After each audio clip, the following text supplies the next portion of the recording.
ഈ ചെടി എല്ലാവർക്കും അറിയാമല്ലോ. ഇത് കണ്ടോ, ഈ ചെടി ഒരു തരം കുറ്റിച്ചെടിയാണ്. പണ്ട് കാലത്തൊക്കെ എല്ലാവരുടെയും വീടിൻ്റെ മുറ്റത്തുണ്ടായിരുന്നു. ഇതിപ്പോൾ നമ്മളിവിടുന്ന് വെട്ടിയതിൻ്റെ ചെറിയ കുറ്റി തൈകളാണേ. അപ്പോൾ എന്താണെന്ന് വെച്ചാൽ അതുകൊണ്ട് ഗുണം എന്നാന്ന് വെച്ചാൽ പണ്ട് കാലത്തുള്ളവർ ചൂലൊക്കെ ഈർക്കിലില്ലാത്ത സമയത്ത് അവരതിൻ്റെ ആ ചൂല് വെട്ടി വയ്ക്കും. വെട്ടി ഇതുപോലെ നല്ല ചൂലാക്കി എടുക്കും.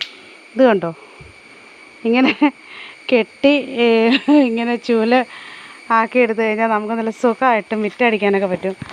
ഇപ്പം നമ്മൾ വീട്ടിലുള്ളവർ മുറ്റടിക്കാനായിട്ട് ഇതുപോലെ മുറ്റടിച്ച് നല്ല സൂപ്പറായിട്ടിത് അടിച്ചു കഴിഞ്ഞാൽ പോകും കേട്ടോ. നല്ല രീതിക്ക് വീട് മുറ്റവും നല്ലതായിട്ട് ക്ലീൻ ആവും. നമ്മൾ ആ ചെടിയും കൊണ്ട് വെട്ടിയൊക്കെ കളയുന്നവരുണ്ടെങ്കിൽ ഇതുപോലെ ചൂലാക്കി കഴിഞ്ഞാൽ നല്ല സൂപ്പറായിട്ട് അടിച്ചാൽ പോകും കേട്ടോ. കാണുമ്പോൾ അത്ര ഭംഗിയൊന്നെങ്കിലും